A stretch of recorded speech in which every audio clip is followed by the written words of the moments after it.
Hola, bona tarda. Soc David Atzet, director de l'Institut Cardener de Sant Joan de Vilatorrada, i us intentaré presentar quin és el plantejament que des de l'Institut hem fet en el període del tercer trimestre en el moment de confinament.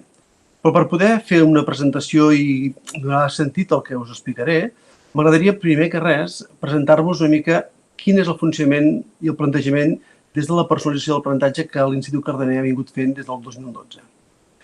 El nostre plantejament parteix del principi de la persona, que és la persona a la que tenim al davant, és la persona amb la que treballem i amb la que fem la feina, però només l'alumnat, també el professorat. Això implica que hi ha tot un seguit de requisits que són els que tindrem presents i voldrem desenvolupar. Bàsicament, tots els elements que treballarem i que tindrem damunt de la taula es mouen al voltant de tres eixos. Els elements del centre, que són donar una altra mirada al desenvolupament del contingut, desenvolupament del currículum, tenir l'ADN del centre al canvi i ser una institució, un centre educatiu dinàmic i viu. Això comporta o està present perquè dins del que és el plantejament del centre, la inclusió i les dades que tenim ens porten també a fer tot això. Què significa el canvi per nosaltres? El canvi vol dir que comporta uns requisits. Aquests són, bàsicament, disposar d'un propòsit, establir xarxes, empoderar a la gent, partir de l'experimentació i, sobretot, donar transparència a tot allò que fem. Basats en els 7 principis, l'alumnat és al centre, una nova mirada del plantejament, l'aprenentatge que té naturalesa social, la integració de les emocions, les diferències individuals, l'esforç personal i l'avaluació contínua, juntament amb les connexions horitzontals, ens porten a que no hi ha solucions i, per fer-ho, treballarem des del projecte educatiu del centre, les normes d'orientació, l'avaluació i el conjunt d'activitats. Bàsicament, els elements el que busquen és crear espais de diàleg perquè ens puguin permetre ajudar a regular aquests processos, acompanyar el procés de treball i d'aprenentatge per nosaltres és molt important i donarem cos en tot això des de la tutoria i la funció de tutorització del professorat. Per tant, dialogar és un requeriment i la reflexió per fer un pensament sobre tot allò que fem és una necessitat. Per fer que aquesta organització funcioni ens cal uns acords col·lectius, ens cal també treballar des d'un plantejament de lideratge distribuït, definir ben clarament els objectius i compartir-los i fer que l'organització sigui dinàmica i tingui un determinisme democràtic. Aquest lideratge es visualitza amb, sobretot, una distribució horitzontal de les responsabilitats i amb l'establiment d'un seguit d'elements que ens permetran aquesta distribució horitzontal i aquest lideratge compartit o distribuït. Bàsicament, en el professorat tindrem comissions i àmbits, tutories i un grup d'equip directiu que gestionarà i tirarà endavant alguns dels aspectes. Des de l'alumnat ens trobarem un consell de delegats que, juntament amb l'equip directiu i les tutories, tiraran endavant i debatran. Tota aquesta distribució ens permet fer una funció que permet una corresponsabilitat, permet desenvolupar un empoderament, ens dona flexibilitat a la institució, al conjunt de la comunitat educativa i genera en el conjunt també una confiança alta. Això deriva també que les funcions transmissives del mestre desapareixen i el mestre és més un mediador, un mestre que aprèn mentre ensenya o un alumne que ensenya mentre aprèn. Per què? Doncs perquè dins del que és l'agrupament del centre intentem partir més que de la diversitat de la realitat. La paraula diversitat l'entenem, la compartim, però ens agrada més parlar de la realitat, que és el que realment tenim a l'aula. Aquesta realitat ens permet i ens afavoreix des d'un treball cooperatiu la iniciativa personal, però també fomenta l'autonomia i les connexions de l'alumne amb tot allò que fa, amb els seus interessos i els interessos derivats. Per aconseguir desenvolupar això, establim 4 ecologies que ens permeten fer el treball de les diferents matèries, el que serien els desenvolupaments o àmbits competencials del currículum. Aquests 4 blocs d'aprenentatge estan dividits, com veieu, en tutoria, plans d'acció, que serveixen per conèixer, tallers i llenguatges per comunicar i experimentar i projectes per crear. En quart d'ESO tindríem una certa variació, seria una adaptació per poder permetre que aquests alumnes, tancant el procés i l'etapa que fan amb nosaltres, passessin a fer una preparació al seu itinerari personal d'aprenentatge, també sigui per continuar estudiant una opció de cicle formatiu o de batxillerat o per tenir una opció de passar al món laboral.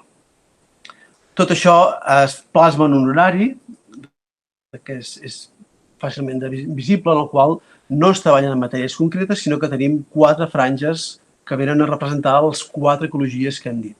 La primera franja diària, coincidint amb els principis de la neuroeducació, doncs, són una presentació i una entrada de l'alumne al centre, des de la tutoria d'acompanyament i de seguiment de l'alumne, o amb treball autònom on es fomenta la gestió de l'alumne, l'autoregulació i l'autonomia, partint després de fer plans d'acció, projectes o tallers, llenguatges i plans d'acció. Aquests 4 blocs ens permeten 4 rimes que condicionen una mica el treball. A partir d'aquí, doncs, tot el que farà referència a xarxes, a treball amb xarxa, enxarxats, etc., ens permetria doncs, aconseguir un funcionament de centre en el qual cada alumne se li respon amb allò que ell demana o requereix. Això no és fàcil, això no és immediat, però sí que hem anat veient que aquesta gestió de l'autonomia ens permet, doncs, juntament amb l'ús de dispositius digitals o el propi ordinador per part de l'alumne, fomentar aquesta autorregulació, aquest autoconeixement i, sobretot, la reflexió que poden fer dins de la franja horària de l'horari que tenen el dilluns i el divendres amb el seu tutor-tutora. Partint de tot això i veient la situació de confinament, durant la primera setmana de confinament no ens vàrem atrevir a llançar cap material de treball, senzillament vam intentar vetllar pel professorat, vetllar per l'alumnat i anar veient com es configurava tota la situació sense saber encara en aquells moments la perspectiva. Un cop vista la situació que es anava allargant i que hi hauria un procés de confinament llarg, vam establir un seguit d'activitats de reforç, de treball continuat o de mantenir una mica com una certa activitat acadèmica a l'aula, però des de casa. Per tant, eren activitats que permetien fer un treball de continuïtat amb el que s'havia vingut fent fins al segon trimestre, però que ens serviria, o pensàvem que ens havia de servir, acabar cap al tercer trimestre, fos com fos el tercer trimestre. Dit això, el tercer trimestre ens arriba i se'ns planteja un tercer trimestre un pèl diferent, un pèl menys presencial o gens presencial. Aleshores, ens trobem que hem d'obrir la via, tal com també les directrius del departament ens indiquen, a unes aules virtuals. El nostre plantejament intenta en aquell moment, ja 2 setmanes abans que sortís les orientacions, establir un treball globalitzat, un treball d'acompanyament a l'alumne, però que partíssim des de la situació real que estan vivint els alumnes, és a dir, des d'un confinament. I havem fet un estudi previ de quants alumnes dels que tenim al centre es trobaven amb una manca de connexió o amb una manca de dispositiu. Actualment sabem que tenim 7 alumnes amb aquestes dificultats i estem treballant perquè puguin rebre amb brevetat el material. Dit això, vàrem intentar establir aquest treball i vàrem fer una concreció en un projecte que seria el projecte sobre el qual els nostres alumnes treballen. Aquest projecte n'hi hem dit projecte Towards My Confinement, perquè vol dir més enllà del confinament. Aquest projecte esdevé l'eix fonamental del treball de l'alumnat. Vol que sobre aquest eix giri tot el treball del trimestre, tota la valoració que en farem, després en parlarem un moment, perquè no descuidarem fer el seguiment i l'acompanyament, que per nosaltres també vol dir valorar, que al final esdevé una avaluació, però no una avaluació qualsevol, sinó una avaluació orientadora, una avaluació que comprèn la sumativa, la formativa i la formadora, però amb una finalitat molt clara, que és donar portes i donar senyals a l'alumne de com és visible els seus nivells de competència i cap on poden anar tirant. Aquest projecte es planteja des del que hem vingut fent també sempre, que és des d'un plantejament d'indagació, fer una situació problema del que volem, fer una proposta i desenvolupar un seguit d'activitats. Aquestes activitats que hem proposat per aquest projecte són activitats d'autoconeixement, d'acompanyament, d'observar què m'està passant, com em sento, quines emocions em dona, com em mou tot el tema del confinament, i a partir d'aquí, un cop s'ha fet això, un cop l'alumne ha pogut treballar això, amb l'acompanyament de la tutoria i des dels seus punts d'interessos, no oblideu que el nostre alumnat ha vingut treballant en projectes des de sempre i que ja teníem previst en aquest tercer trimestre fer un projecte obert en el qual l'alumne es definia el seu projecte de primer a quart, malgrat que hi havia diferents escalables amb el tipus de projecte que feien.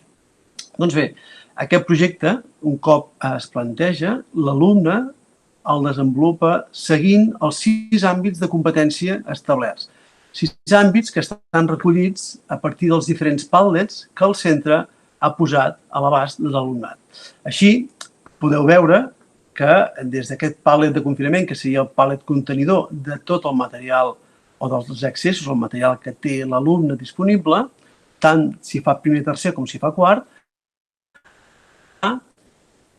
a tot aquest component dels diferents àmbits de treball competencials, amb plantejament de propostes competencials, a fi i efecte de que l'alumne pugui complementar la feina que farà en el seu projecte amb les diferents activitats, les diferents accions d'aprenentatge que des de la tutoria, des del que són els tutors, li recullin.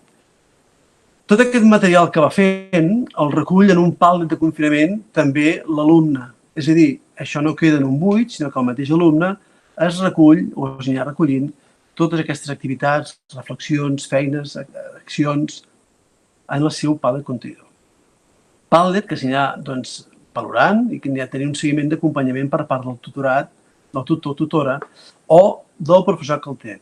Per fer un seguiment acurat i que tinguem la informació compartida, com hem vingut fent sempre des de fa més de 7 anys al centre, l'alumnat tenim accés i el professorat tenim accés a uns drives de full de càlcul on recollim tota la informació, però aquests fulls de càlcul també són compartits amb tot l'alumnat via els Padlets de confinament i des d'aquí veurà l'alumne la informació que anirà rebent.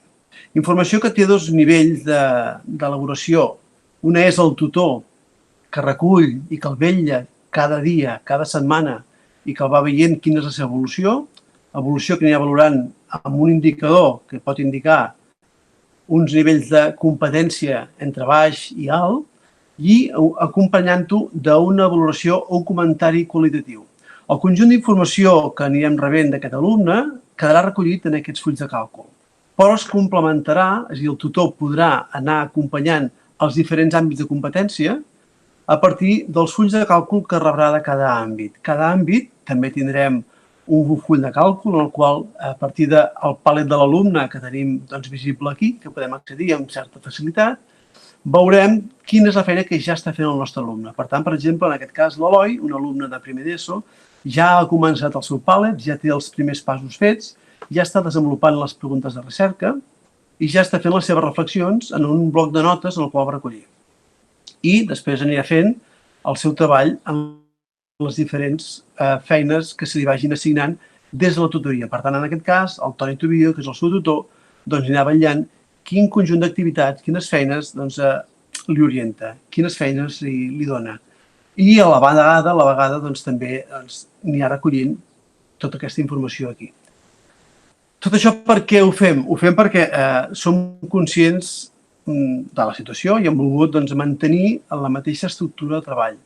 L'alumnat està acostumat a treballar de manera digital, malgrat que ho féssim a l'aula, ja moltes de les feines eren recollides en un conjunt d'instruments digitals, des dels Padlets de treball personals, els fulls de càlcul i els dossiers o materials penjats en Drive. I, per tant, el que és el desenvolupament de la competència digital ha estat des de sempre un dels hàndicaps que hem vist bastant assolit o bastant treballat.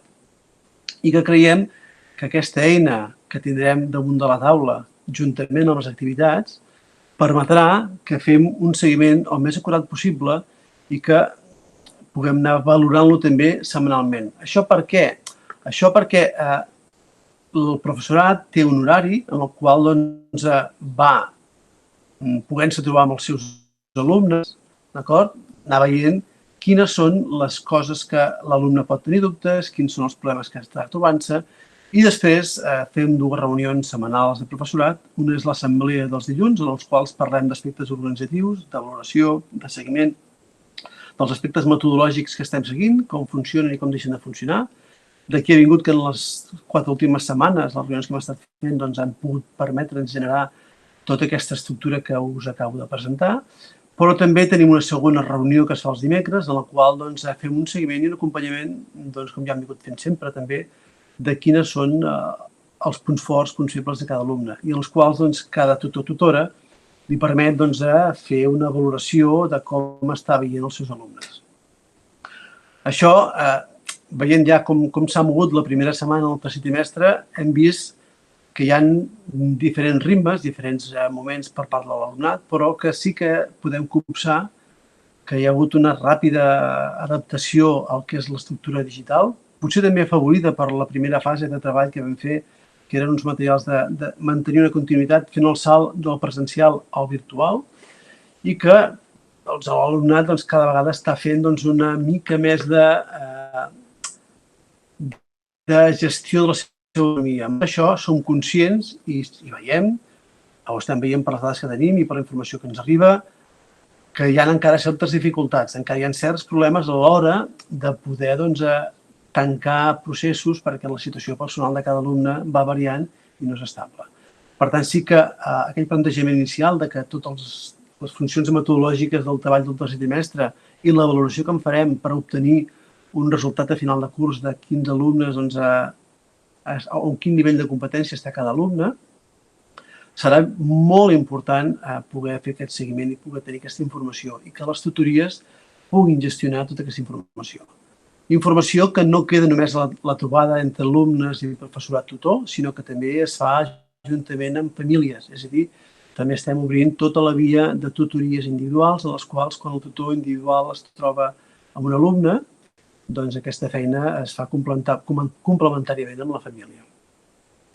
Això implica que l'estructura de les quatre ecologies, per tant, tutoria, plans d'acció, tallers llenguatges i projectes, han quedat reestructurades metodològicament, però que mantenen l'aire del ritme del treball al voltant dels diferents àmbits de competència.